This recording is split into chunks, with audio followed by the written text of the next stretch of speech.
안녕하십니까. KB투자증권입니다. KB투자증권 FX 스타클럽이란 월 거래량 50계약 이상인 개인 고객에게 계약당 1000에서 2500 OK 캐시백 포인트를 지급하는 서비스를 말합니다. 당사 FX 맞은 거래 고객에 한하며 해당 월 거래량을 기준으로 포인트를 차등 지급합니다.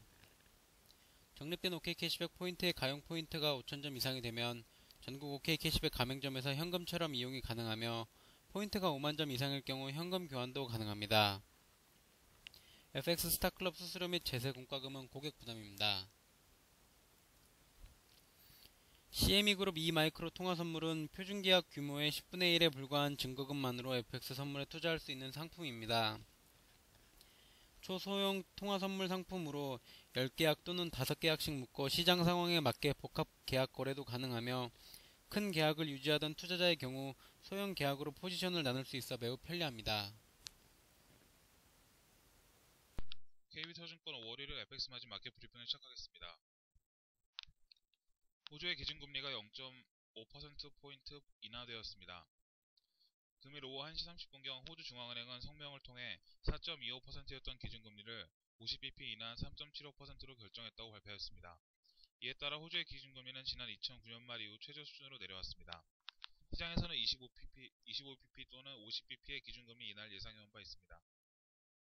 이번 호주 중앙은행의 기준금리 인하 배경에는 호주 달러 강세에 따라 올해 들어 호주 경제의 성장세가 둔화된 점이 있었으며 이에 대한 대응책으로 호주 중앙은행이 기준금리를 인하했을 것이라는 분석이 있습니다.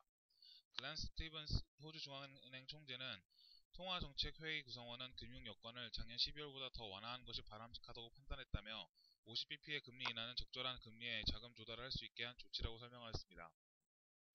호주 중앙은행의 기준금리 발표 직후 호주 달러는 미국 달러 대비 큰 폭의 하락세를 기록하였으며 1.04 부근에서 1.03까지 약 100pip가량 폭락 국면을 맞이하고 있습니다. 아래 차트는 호주 중앙은행의 기준금리 추이와 호주 달러의 미국 달러 대비 가치를 나타내는 자료입니다. 좌측의 차트는 호주 중앙은행의 기준금리 추이이며 지난 2009년 3%대의 기준금리에서 2011년, 2012년에는 4.75%까지 기준금리가 인상된 바 있었습니다. 그러나 최근 6개월 사이 두 차례의 기준금리 인하가 단행되어 현재는 3.75%를 기록하고 있습니다. 우측의 차트는 호주 달러의 미국 달러 대비 가치를 나타내는 60분봉 차트입니다. 호주 중앙은행의 기준금리 인하가 발표가 나온 오후 1시 30분경 큰 폭의 장대 음봉을 확인하실 수 있으며 그 이후에도 꾸준히 소폭의 하락 국면을 맞이하고 있습니다. 영국의 제조업 경기 성장세가 4개월 내 최저 수준으로 둔화되었습니다. 시장 조사업체 마르킷 CIPS에 따르면 지난 4월 영국의 제조업 구매 관련 지수는 50.5로 집계되었으며 이는 3월의 51.9 수정치 대비 악화된 것으로 나타났습니다. 이는 2011년 12월 이후 최저 수준인 것으로 알려졌습니다. 유로존 경기 침체로 인해 유로존에 대한 수출이 줄어든 영향으로 영국의 경기 침체가 더욱 길어질 수 있다는 우려가 높아지고 있습니다. 영란은행 통화정책위원들은 지금까지 양호한 경제지표와 완화된 물가 압력을 내세우며 추가 자산 매입을 하지 않겠다고 시사해온 바 있었으나 이날의 지표 부진에 따라 경기 부양에 대한 전망이 또다시 논란의 대상이 될 것으로 보입니다. 오늘 영국의 제조업 PMI 발표에 따라 파운드화는 미국 달러 및 유로화 대비 각각 장중 저점까지 하락세를 보였습니다. 미국 달러 대비 파운드화는 장중 1.62선이 잠시 무너지기도 하였으며 유로화 대비 파운드는 1.22선을 하회하는 저가를 기록하였습니다. 아래 차트는 미국 달러 및 유로화 대비 파운드화의 가치를 나타내는 자료입니다. 붉은색 캔들 차트가 미국 달러 대비 파운드이며 푸른색 캔들스틱은 유로화 대비 파운드의 가치를 나타내는 차트입니다.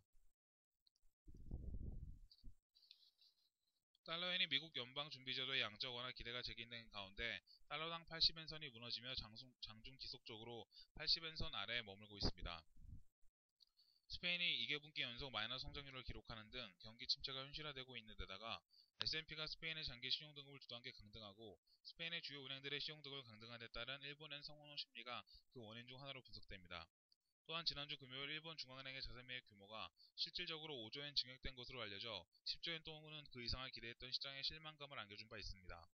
뿐만 아니라 미국의 1분기 GDP가 예상 밖의 경기 둔화를 나타내고 있으며 어제 발표된 시카고 PMI 역시 부진한 것으로 나타나 지난 4월 FOMC 이후 버냉키 의장이 기자회견을 통해 언급했던 추가 경기 부양책 QE3에 대한 시장의 기대 심리가 살아나고 있는 점 등이 그 원인입니다.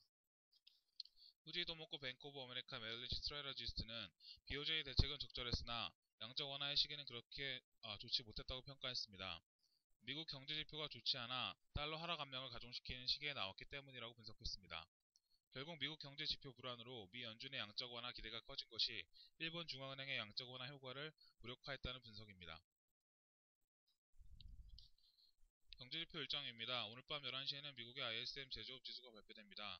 공급관리자협회가 발표하는 지표로 미국의 주요 경제지표 중에서 가장 먼저 발표되는 지표이며 기업의 경기 상황을 반영하는 경기 선행 지표로서 중요도가 매우 높습니다. 50을 기준으로 이를 하회할 경우 제조업 경기의 위축을, 반대로 50을 상회할 경우 확장을 의미합니다.